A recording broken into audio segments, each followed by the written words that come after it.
On va essayer de faire simple dans cette vidéo. Bon, le titre déjà, il parle beaucoup. Pour ceux qui me suivent déjà depuis un moment sur ma chaîne YouTube, ça pourra peut-être leur donner des réponses. Pour d'autres, ça va peut-être les choquer. Et pour moi, ça va me permettre de donner des explications et surtout de pouvoir, non pas donner des réponses, mais pouvoir peut-être aider des personnes dans cette même situation. Je m'appelle Raf Kramat, je suis youtubeur, nomade, aventurier. C'est comme ça que je me catégorise parce que c'est comme ça que je suis actuellement. Je suis papa et autiste Asperger. Un autiste Asperger, déjà il y a ce mot autiste et c'est vrai que moi je l'ai toujours mis de côté. Je l'ai appris en étant adulte, donc déjà en étant majeur, en étant autonome et c'est quelque chose pour moi que je ne comprenais pas et que j'avais peut-être pas envie de comprendre. Mais petit à petit, tu remarques que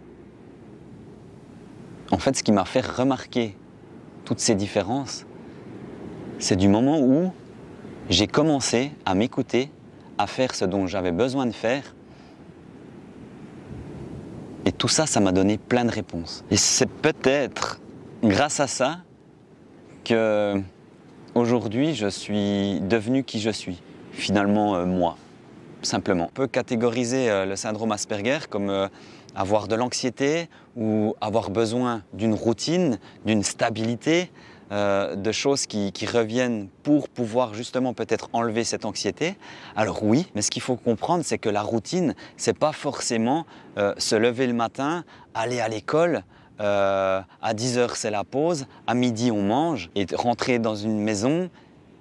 La routine, ça peut être comme j'ai actuellement mon mode de vie, se lever le matin, découvrir, apprendre des choses, trouver un nouvel endroit pour dormir, aller chercher de l'eau, parce que finalement, même actuellement après plus de 13 ans de vie nomade, j'ai remarqué que je me suis installé une routine dans mon instabilité de vie nomade.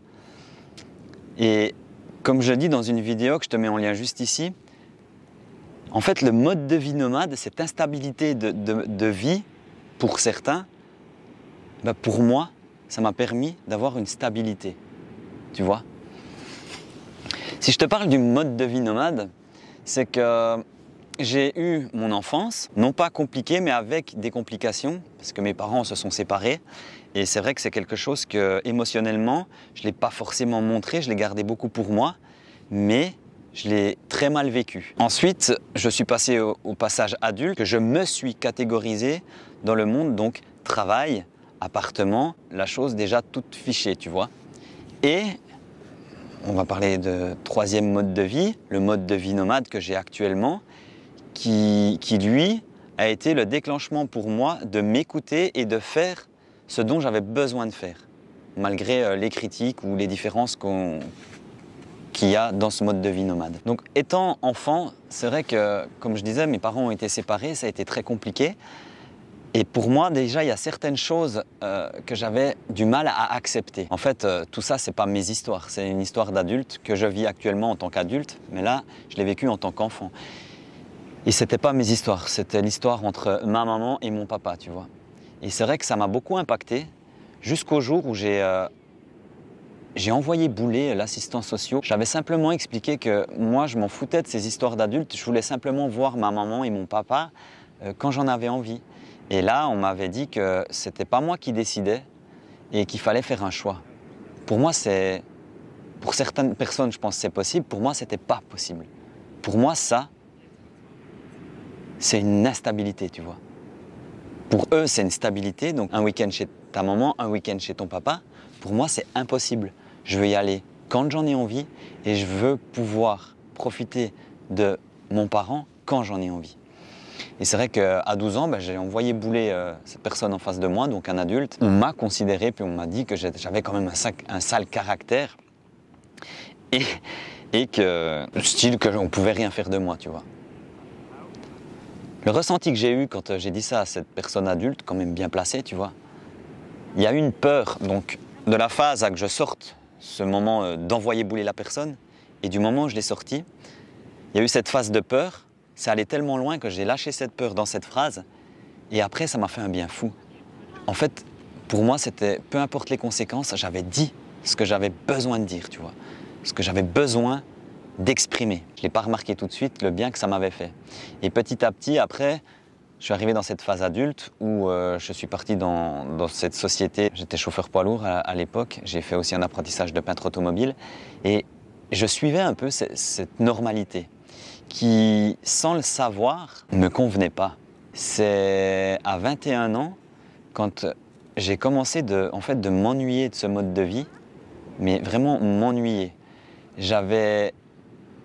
Pour parler d'anxiété, parce qu'on dit souvent que certains autistes Asperger, ils ont une anxiété sur certaines choses. Moi, j'avais cette anxiété, donc cette peur de bousiller ma vie. En fait, je voyais ma vie défiler et je la voyais défiler dans un sens qui ne me convenait pas. Et là, j'ai totalement switché et je suis parti voyager. Alors, je tiens à préciser que le mode de vie nomade, il a commencé là, mais pour moi, ce n'était pas d'avoir suivi un exemple ou de vouloir faire un mode de vie ou de tester un mode de vie, c'était simplement que je m'étais écouté et je suis allé là et j'ai fait les choses que j'avais besoin de faire. Et 13 ans plus tard, je suis là, en étant nomade, en pouvant te confirmer que ce mode de vie me convient parfaitement, parce que finalement, dans ce mode de vie, il y a toutes les différences avec le mode de vie que j'avais avant, et toutes ces différences me conviennent. C'est clair que ce n'est pas toujours facile, parce que la différence, les critiques et le regard des autres, depuis que je suis sur les réseaux sociaux et que je me suis beaucoup affiché, je l'ai bien remarqué, tu vois. Mais je me suis aussi renforcé sur le fait de ma personne. Quand tu apprends que tu es autiste Asperger, moi ça ne m'a pas fait peur, parce que pour tout avouer, je ne savais même pas ce que ça voulait dire. Il y avait le mot autiste, alors ça m'a un petit peu tiqué. Mais après, je me suis quand même renseigné, je ne comprenais rien. Enfin, je ne comprenais rien. Si, anxiété, problème d'interaction sociale, difficulté de langage, mais ça veut rien dire, parce que certains peuvent l'avoir ou pas. Être haut potentiel aussi. Il y a des choses où tu peux être haut potentiel dans certains points. Tu as des atouts. Moi, je sais que j'en ai. Pour certains, ça peut peut-être ne rien dire, mais j'ai une faculté énorme à, par exemple, m'orienter ou à comprendre certaines choses, certaines émotions que d'autres n'arrivent pas ou doivent l'entraîner beaucoup plus que moi. À l'inverse, j'ai des gros problèmes, certaines fois, de vocabulaire. On me l'a fait remarquer dans ma vidéo précédente où j'ai dit rémunérer au lieu de rémunérer. Mais pour moi, le mot, il vient le même, et la personne qui a lu le mot, même il n'est pas écrit juste, il a compris, tu vois. Et du moment que je parle à quelqu'un ou je parle sur mes vidéos et qu'il comprend, pour moi, j'ai réussi ce que je voulais, c'est faire comprendre quelque chose. C'est difficile de catégoriser justement ce syndrome, mais ce qui est compliqué aussi, c'est que, et ça je parle au sujet de parents qui ont des enfants qui ont ce syndrome, des fois on est un peu perdu et on va aller en face de spécialistes qui vont vous donner des réponses ou des diagnostics, ou qui vont même aller plus loin à vous dire qu'ils vont peut-être pouvoir vous aider à réduire votre anxiété avec des rituels, jusque certaines fois avec des médicaments. Ce qu'il faut comprendre, c'est que déjà un médicament, c'est une drogue. Et tu peux prendre des médicaments, tu peux prendre des choses pour pouvoir soulager. Mais à ce jour, et d'après mes renseignements, de ce que j'ai regardé, parce que ça me touche quand même, c'est que ce syndrome, on ne peut pas le soigner. Donc, des médicaments ou des rituels ou plein de choses qu'on va faire pour t'aider, mais on ne va pas le soigner. Donc on va un peu cacher la merde au chat, tu vois, si je peux dire ça comme ça. Donc c'est à la personne, je pense, de choisir et de savoir si elle veut elle-même ne pas vouloir l'entendre et prendre des médicaments et croire que ça va aller mieux. Mais je pense, et je suis un exemple pour ça, c'est faire face à ce que tu as en toi et l'utiliser comme atout. Depuis que j'ai changé de vie, depuis que je suis nomade, depuis que j'ai fait ce que j'avais envie de faire et ce que j'avais besoin de faire dans la vie, j'ai pris confiance en moi, c'est devenu tout seul. J'ai fait des aventures, donc je créais des projets. Jamais j'aurais entrepris ou créé une entreprise quand j'étais dans ce moule de la société. Et du moment que je suis devenu nomade, j'ai créé des projets où j'ai eu des sponsors, où je travaillais avec des entreprises. J'ai pris des responsabilités telles que descendre le Rhône au complet à la nage sans assistance. Parce que j'avais envie de le faire, parce que je savais que moi j'étais capable de faire ça. Alors on me prenait pour un fou parce que qui veut descendre le Rhône à la nage? Ben moi, parce que pour moi, c'est une normalité. Pour moi, c'était quelque chose de faisable et quelque chose qui me faisait du bien. D'ailleurs, ça m'a fait énormément de bien. Descendre le Mékong aussi à la nage sur 800 km, traverser la Mongolie avec un enfant IMC, toutes ces choses-là, ces différences, je les ai fait en atout, un atout donc dans ma vie. Ma chaîne YouTube. Parler devant une caméra, c'était difficile au début. Petit à petit, en parlant devant la caméra, c'est comme si je me parlais. Donc j'ai pris une confiance en moi et ça m'a permis d'en vivre aujourd'hui. Jusqu'à avoir pris la propre responsabilité avec la maman de mon enfant à enfanter au milieu d'une forêt en étant avec le syndrome Asperger. Alors oui, il y a de l'anxiété, mais je pense que mon anxiété d'aller à l'hôpital et de savoir que mon enfant allait être accueilli par une blouse blanche était plus forte que celle d'enfanter en pleine nature sans assistance médicale. Je pense que déjà rien que ce que je viens de t'expliquer là, ça donne beaucoup d'explications sur ces différences du syndrome Asperger, de la manière dont tu les prends. Si on a ces différences, c'est probablement pour casser cette normalité. Donc à toutes ces personnes qui sont différentes, que ce soit du syndrome Asperger ou n'importe quelle autre chose qu'on vous diagnostique différent dans ce monde, eh ben vous êtes précieux. Parce que vous permettez de casser cette normalité. Sur ce, je te dis à une prochaine vidéo. N'oublie pas, abonne-toi, like, commente, ça fait toujours plaisir. A plus. Et ça, c'est un petit message pour ma puce. Des fois on dit que je suis fou, que je suis malade. Mais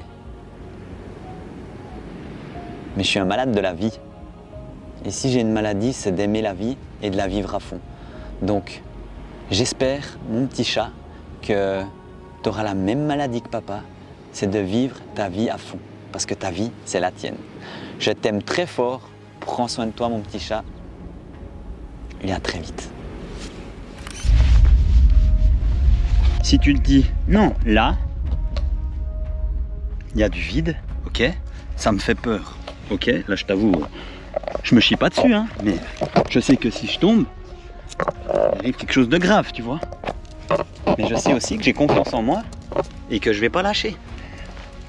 Et c'est ça qui est important dans tout ce que tu fais, puis tu peux le rapporter à ta vie, c'est que simplement, si tu as confiance en toi, bah, t'as réussi. Parce que c'est qui te gère? C'est toi, c'est pas quelqu'un d'autre, tu vois. C'est con à dire, mais t'es différent. Donc forcément, tu vas pas faire ce que la moyenne fait. Et forcément, bah, les personnes vont pas te comprendre. Et du coup, cette différence, faut l'accepter. Puis petit à petit, tu remarqueras que la généralité des choses vont certaines fois ne pas accepter ta différence, certaines fois oui, mais l'important c'est que toi tu l'acceptes. Du moment où c'est que tu l'acceptes, t'as tout compris.